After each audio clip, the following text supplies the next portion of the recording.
Olá! Acompanhe conosco os nossos estudos bíblicos segunda, terça, quarta, sexta e sábado. Hoje eu quero compartilhar com vocês sobre o último apóstolo, também conhecido como apóstolo do amor, seu nome João. Especificamente hoje eu quero conversar com vocês em cima da carta de 1 João. 1 João é conhecida também dentro do contexto literário como a carta capa do Evangelho, porque ela nos transmite a ideia básica, o conceito básico do que é viver o Evangelho. Quando nós lemos o Evangelho de João, nós destacamos que logo no início nós vemos os milagres sendo difundidos, os milagres sendo clarificados, nós vemos 7 milagres descritos no início de João, seguidos de 7 afirmações de Jesus afirmando que eu sou o pão da vida, a luz do mundo, o bom pastor, dentre elas.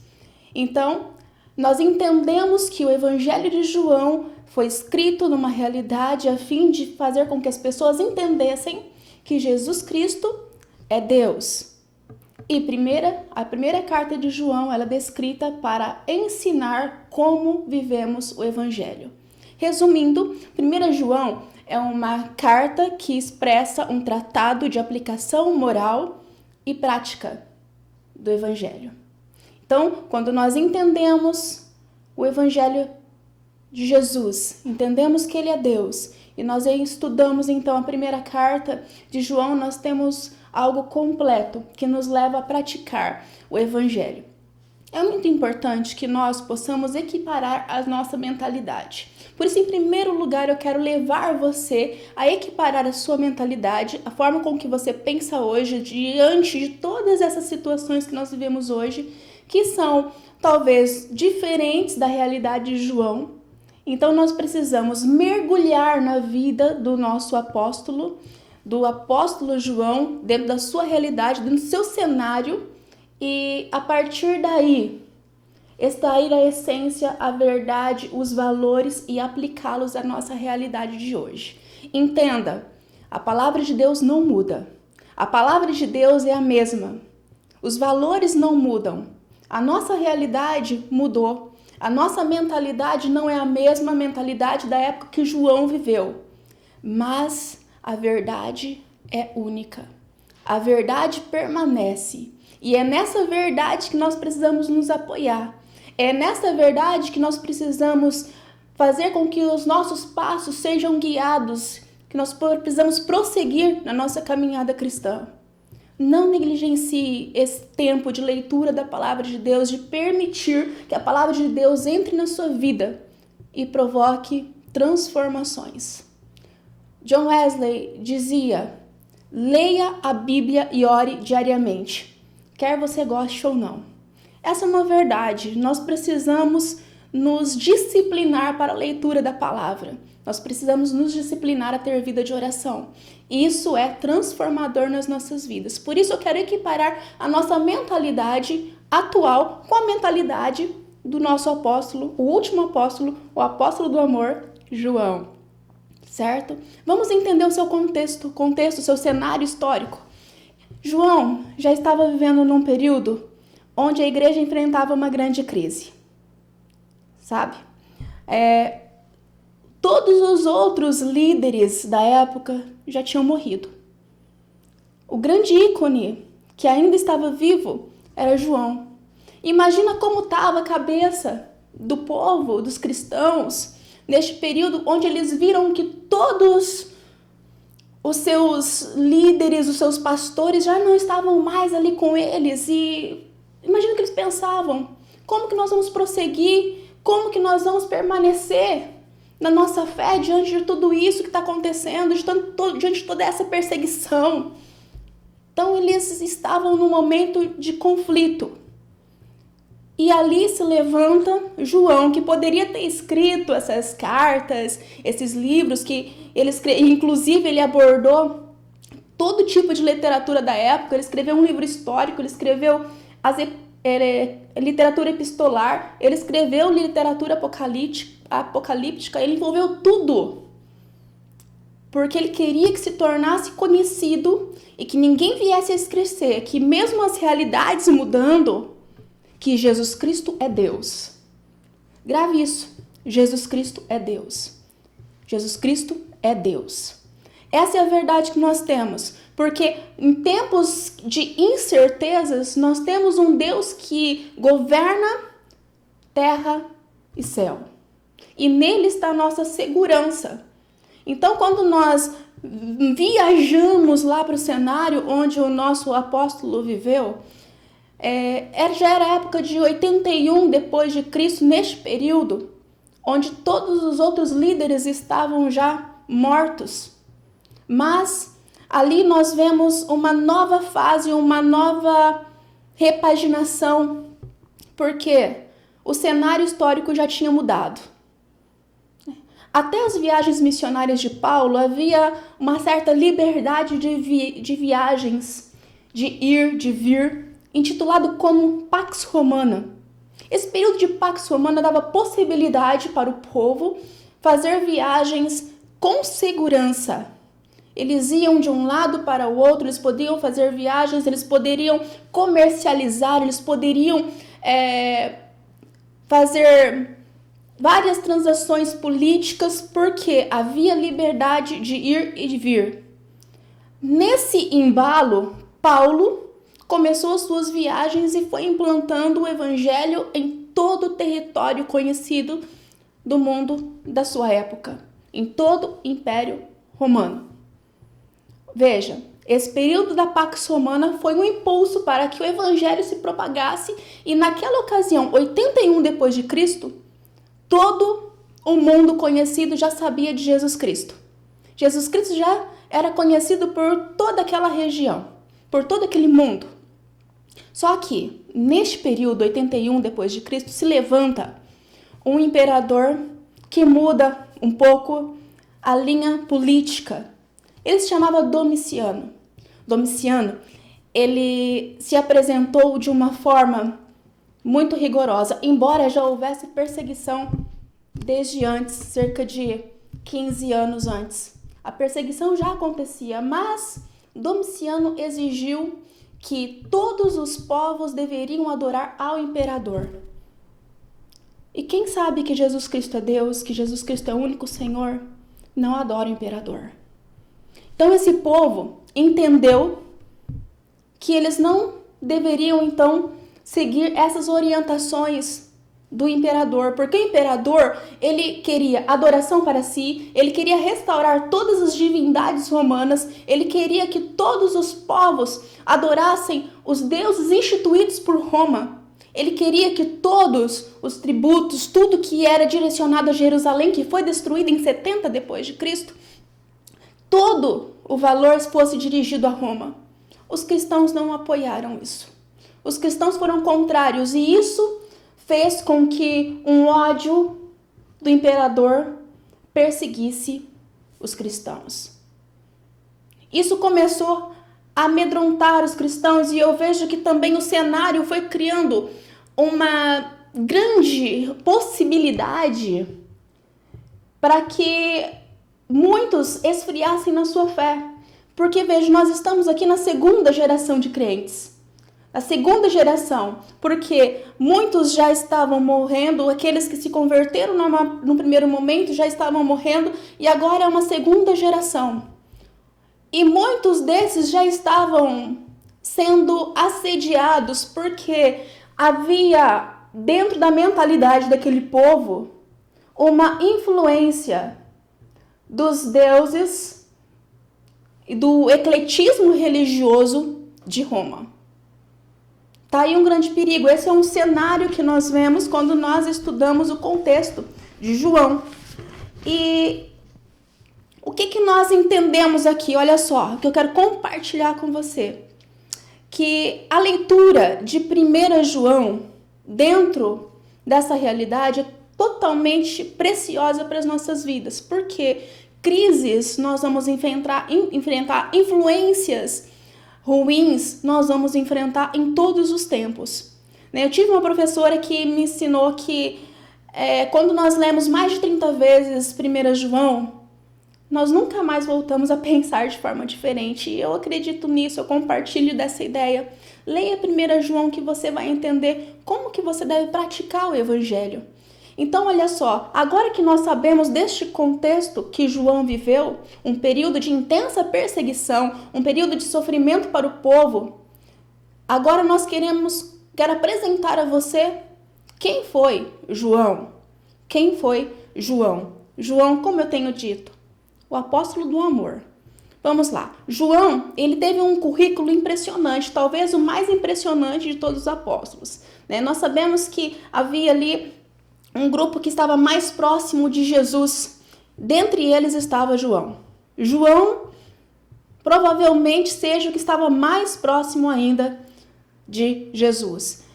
Quando começou essa história, esse relacionamento com Jesus? Quando ele está pescando junto do seu irmão Tiago e ali ele é chamado por Jesus. Vem, filho, eu quero te fazer pescador de homens. Então ele não pensa duas vezes, ele pega, abandona suas redes e segue a Jesus.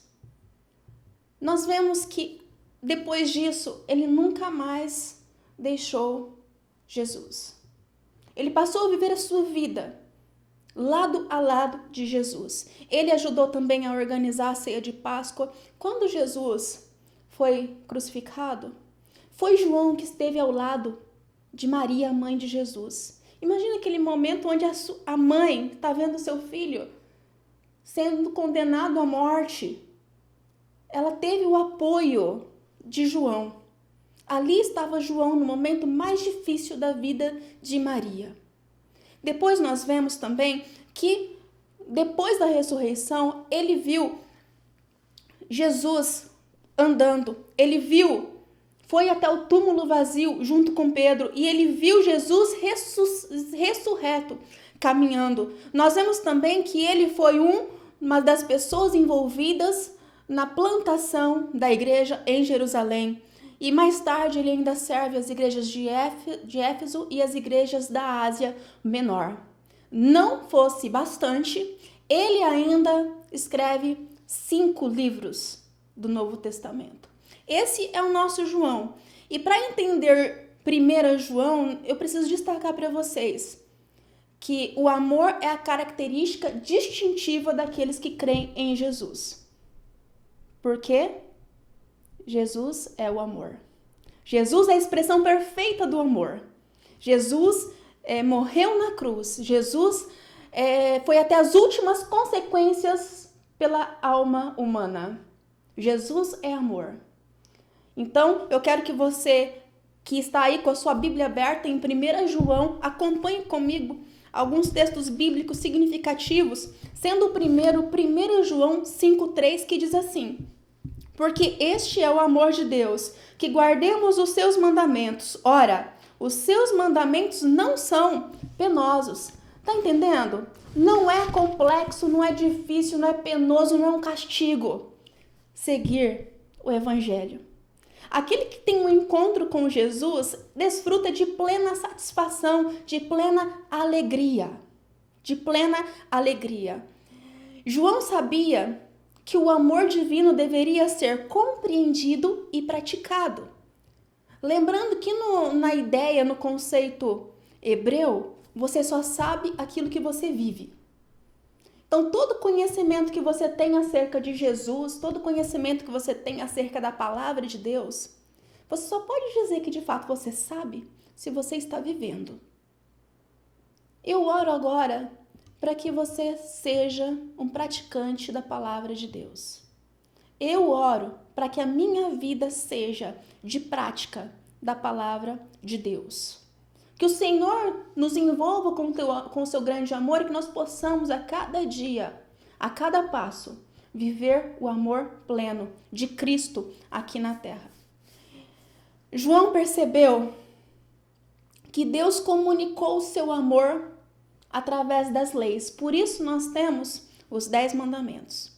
E em Mateus é citado que esses mandamentos, eles não foram extinguidos, mas eles foram resumidos. Mateus 22, 36 a 40 diz assim: amar a Deus com todo o seu coração, alma e mente, e amar o próximo como a si mesmo. Aqui está resumido toda a lei. Amar a Deus com todo o coração, alma e mente, e amar ao próximo como a si mesmo. E daí lá vem o nosso querido João, o apóstolo do amor, e em 1 João 4, 8 e 16, ele resume isso ainda de uma forma mais concisa. Sabe por quê? Porque ele quer deixar claro. Sabe o que diz lá? Diz que Deus é amor. Se nós conhecemos a Deus, nós entendemos o amor perfeito. Nós entendemos. João, ele foca na virtude que é mais importante de Deus, o amor divino. João ensinou sobre o amor divino como sendo o que mais importante que o humano precisa apresentar em sua prática de vida. Se eu creio em Cristo, se eu creio em Deus, se Jesus me salvou, a maior evidência na minha vida, o meu caráter distintivo precisa ser o amor. Também João, ele entra num contraste do amor divino com o amor humano, onde ele cita no capítulo 4, 18 a 21, no amor não existe medo. Antes, o perfeito amor lança fora o medo. Ora, o medo produz tormento. Logo, aquele que teme não é aperfeiçoado no amor. Nós amamos porque ele nos amou primeiro. Se alguém disser, amo a Deus e odiar o seu irmão, é mentiroso, pois aquele que não ama seu irmão a quem vê, não pode amar a Deus a quem não vê. Ora, temos da parte dele este mandamento, que aquele que ama a Deus, ame também ao seu irmão. Então, João, ele sabia que era contraditório nós dizermos que nós amamos a Deus se nós não amamos o nosso próximo. Entende? Entende? Ele sabia que como seres humanos, pela maldade que pode estar enraizada dentro de nós, nós podemos distorcer a verdade de Deus. Nós podemos usar qualquer coisa para justificar a nossa falta de amor. Então ele deixou claro que Deus é amor. Mas o amor de Deus, ele não é algo duvidoso, é algo genuíno. Nós podemos nos sentir decepcionados com qualquer pessoa, mas o amor de Deus não nos decepciona. Ele é um amor perfeito, o amor piedoso, o amor que cuida, o amor que se preocupa. Esse é o amor de Deus. Sabe, João sabia de fato de onde vinha o amor de Deus, porque ele caminhou lado a lado e ele sabia quais eram os ingredientes deste amor. Ele acreditava, praticava de todo o coração. E poucos homens realmente conheciam Jesus de Nazaré como João conheceu. Então ele caminhava, poucos homens tiveram isso. João teve uma compreensão do que significava esse amor desinteressado de Deus. Ele sabia e tinha reverência, e essa reverência é uma característica excepcional também na vida de João.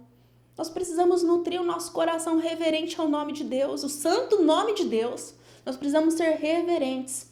Veja que no início da vida de João, ele era considerado filho do trovão. Alguns estudiosos dizem que isso significa que talvez seja uma característica de personalidade dele, o marrento, aquele que pisava duro. Mas quando ele tem esse encontro com Jesus, nós vemos uma transformação na vida de João. E ele é conhecido como apóstolo do amor. Veja que quando nós começamos a caminhar com Jesus e nós vamos deixando a nossa carnalidade de lado e nós vamos nos relacionando cada vez mais com sua palavra, é evidente que nós começamos a praticar. Entenda, João escreveu a primeira carta para deixar claro que uma vida com Deus é prática. Uma vida com Deus dá frutos. Uma vida com Deus, uma vida de quem conhece o Senhor, ela consequentemente vai ter amor em praticar a lei de Deus, que é amar a Deus acima de todas as coisas e ao próximo, como a ti mesmo. Então, Eu quero que agora, neste momento que nós já entendemos o contexto onde João viveu, nós já sabemos quem é João e todo o seu currículo. Então nós podemos mergulhar na nossa carta, 1 João. Para isso eu quero expressar aqui a singularidade desta carta, o valor desta carta, que é então, eu repito para você, é uma aplicação moral condensada e prática do Evangelho. A carta de capa. Então o Evangelho é onde nós vemos que Jesus é Deus. Nós não lemos muito no Evangelho tanto sobre as suas ações, sobre o que ele fez, mas nós vemos muito ele falar sobre o que ele era. O que Jesus é, sobre a divindade. Mas agora, na primeira carta, eu aprendo como viver uma vida cristã. Uma vida de quem conhece o Filho de Deus. Entrando na característica literária, eu preciso especificar para você o que significa uma carta no Novo Testamento. A carta, ela era usada para fazer conhecido. Era uma estratégia de marketing, era uma estratégia de vender produtos, a estratégia de comunicar, dar ordens políticas, fazer com que os negócios se tornassem conhecidos durante todo o império. Então, se você tinha que vender algo, aquilo era colocado, era escrito uma carta e era colocado nos postes ou nos lugares públicos e as pessoas liam aquilo para que os negócios fossem conhecidos. As cartas não eram apenas um meio de comunicação. Era uma forma de trabalhar toda a questão de publicidade, marketing da época.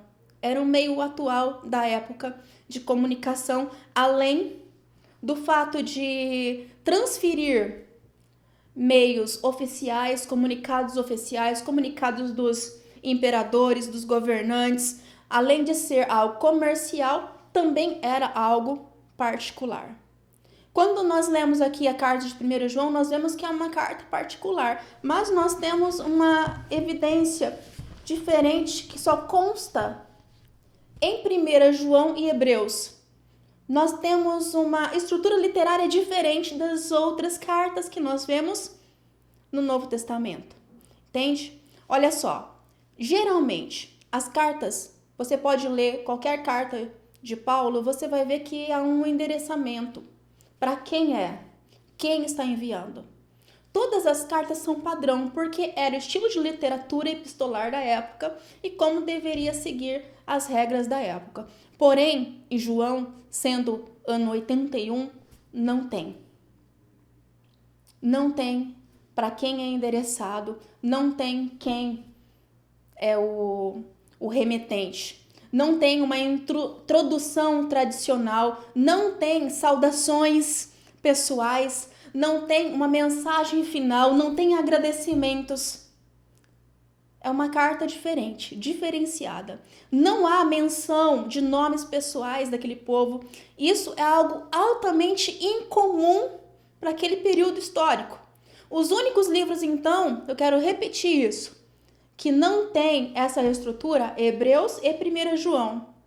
Porém, é óbvio que o seu conteúdo é destinado a pessoas convertidas ao Evangelho que viviam nesta época. Esta carta nós podemos nominar, caracterizar como um poderoso tratado teológico. Sabe por quê?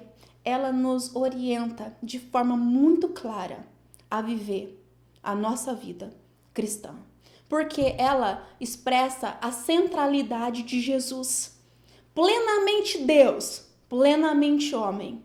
Ela expressa que a salvação vem pela fé em Jesus Cristo. Não é uma experiência mística, não é um conhecimento secreto, um conhecimento sobre falsos mestres, não. O único caminho para a salvação é Jesus Cristo. Nós vemos, além disso, dessa afirmação e dessa clareza, nós vemos que existe uma exigência para um estilo de vida cristão.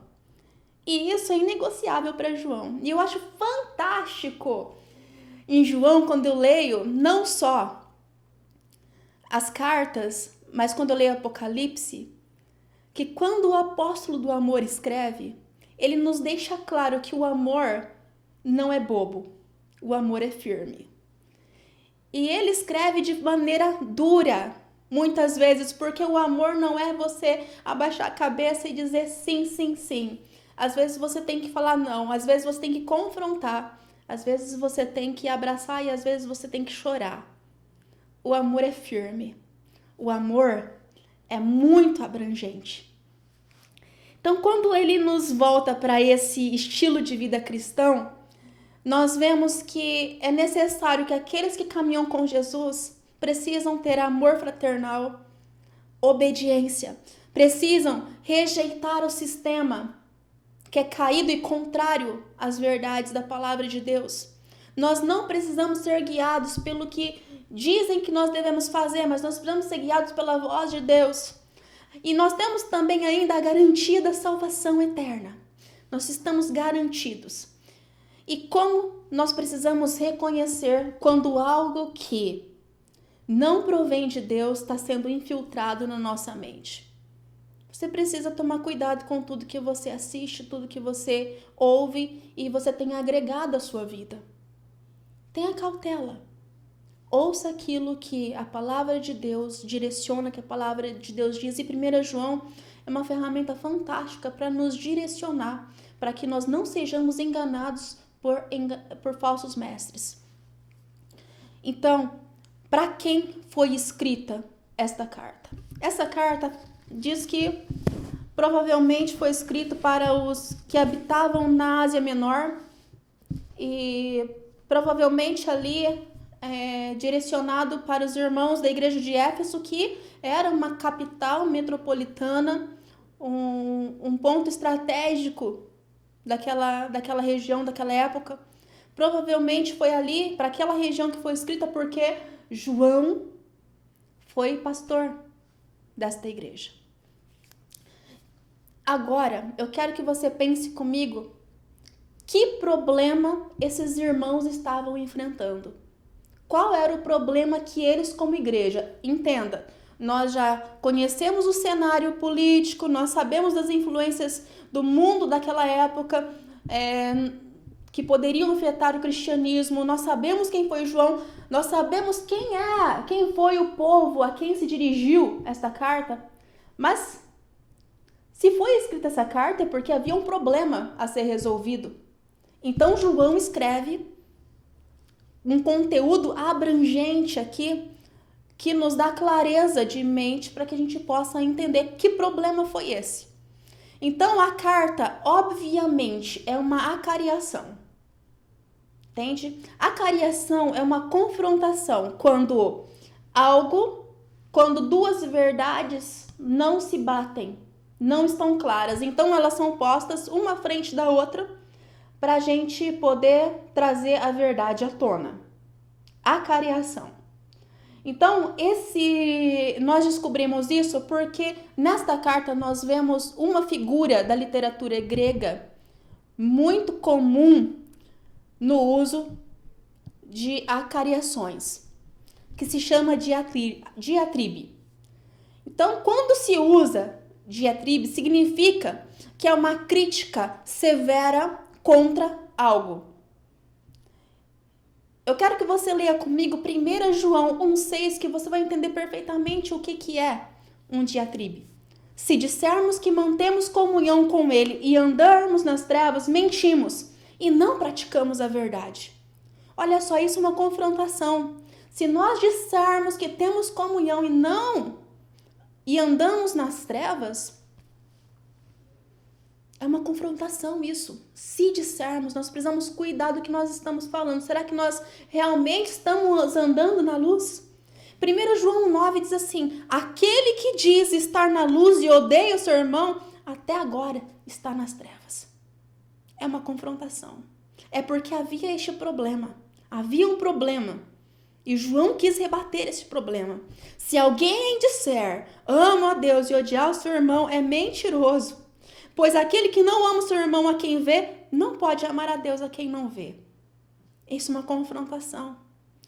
E aqui nós podemos aprender alguns princípios básicos da heresia interna que João rebate. Havia aqui uma negação da encarnação de Jesus Cristo, que Jesus Cristo é Deus. Havia aqui uma negação da centralidade de Jesus Cristo. Havia aqui uma falta de um entendimento de vida cristão apropriado que combina com a voz de Deus e com Cristo. Existe aqui uma tendência ao exclusivismo. Lembra comigo que os apóstolos neste período tinham morrido. A igreja já tinha uma caminhada de fé e eles estavam sendo levados possivelmente por várias influências do mundo da época dentro das suas mentes. E uma delas foi o gnosticismo. O gnosticismo se revela de duas formas. Primeiro, o doceta, que nega que Jesus Cristo é Deus porque para eles a matéria é má e Deus não poderia ser homem. E outro é o gnosticismo serentiano, que diz que Jesus ele apenas foi um repouso. O corpo físico de Jesus foi apenas um repouso e que após a vida de Jesus acabar, esse repouso passou. Porém, isso é uma heresia. Isso é um conceito errado. Isso é uma distorção de quem o nosso Jesus é. E por isso João escreve o Evangelho de João. Por isso João escreve a primeira carta. Então, a matéria para os gnósticos é má e precisa de castigo. E é impossível haver um Deus santo. Mas o que isso tem a ver com a nossa realidade de hoje? E agora? E a heresia hoje? Nós não temos, evidentemente, a heresia gnóstica, os panteões gregos, nós não temos a influência romana. Mas hoje nós temos a influência de muitas heresias. O espírito da heresia permanece porque a heresia é má. É o mal. A heresia é aquilo que tenta distorcer a palavra de Deus, a verdade de Deus e levar pessoas ao sofrimento. Veja, tudo aquilo que vai tentar tirar o foco de Deus e nós precisamos cuidar disso. O espírito dessa heresia está presente hoje, quando as pessoas tentam combinar o estilo de vida cristão com estilos de vida que não são cristãos e achar que isso é normal. Olha, o espírito da heresia está presente hoje quando nós achamos que algumas situações são normais e que tudo é relativo. Porque, olha, isso era pecado naquela época, hoje não é. Cuidado com o relativismo.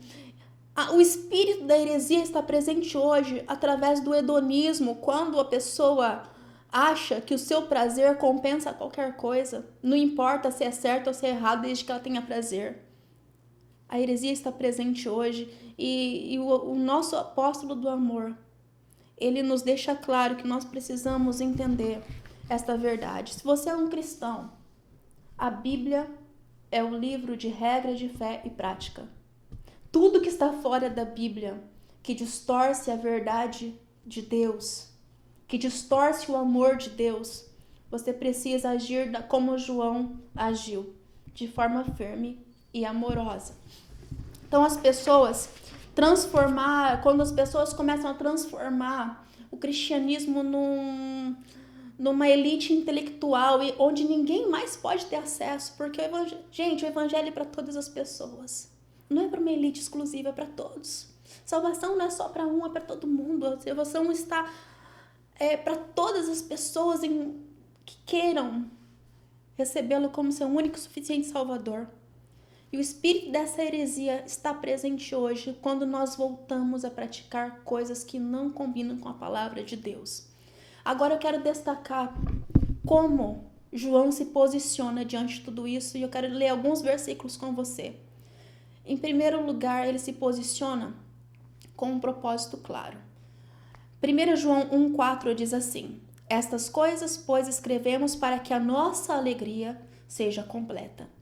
Olha só, é um estado de vida de um cristão aperfeiçoado. Então, nós precisamos aperfeiçoar a nossa fé.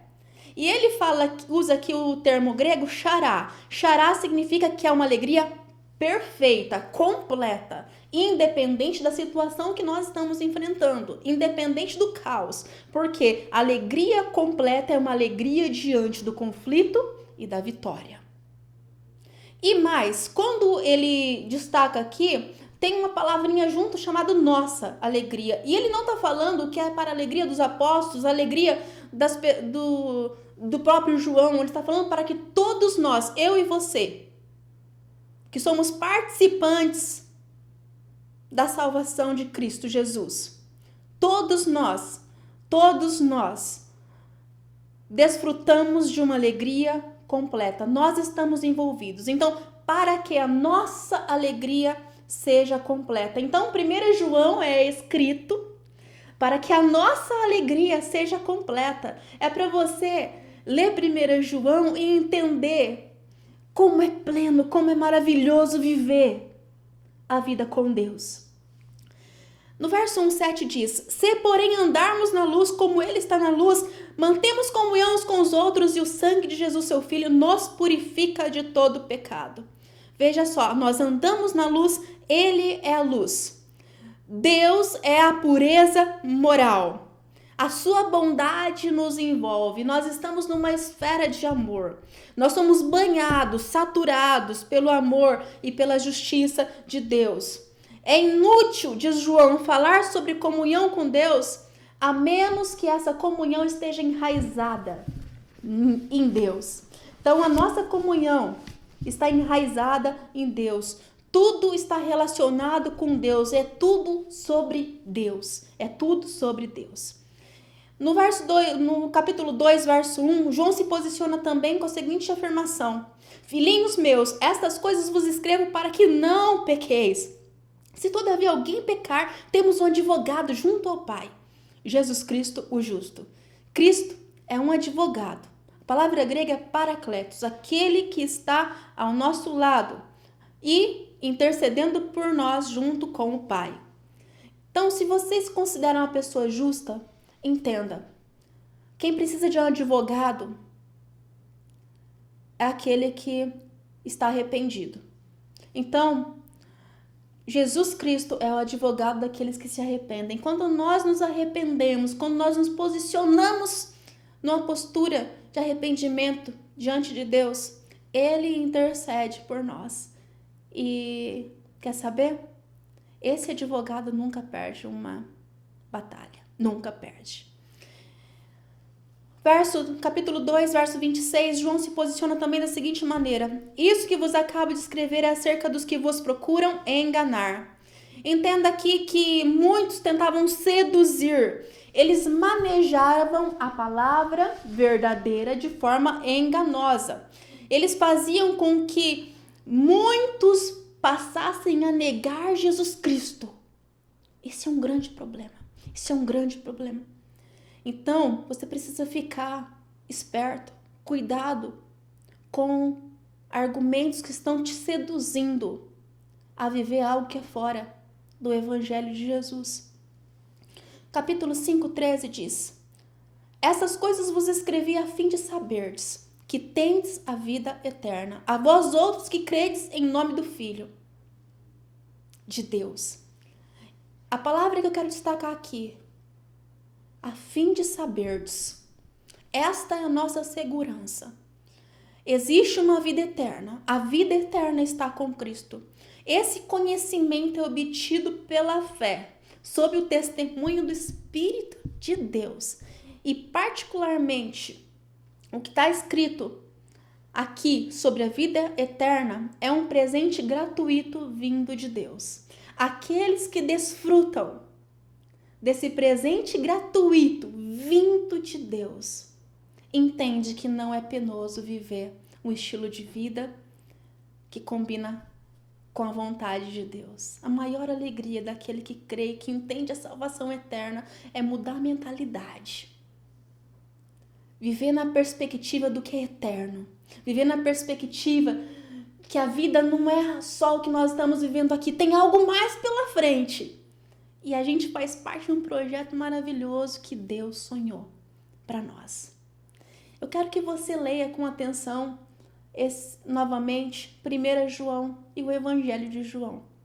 Eu quero que você leia atenciosamente cada palavra desse livro e deixa Deus ministrar o teu coração, porque nós vemos em João que não existe meio termo. Não existe meio termo.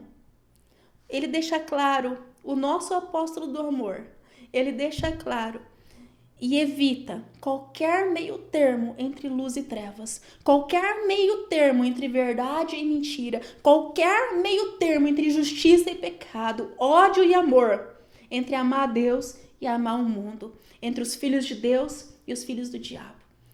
Então, quero te convidar a se apaixonar pela palavra de Deus.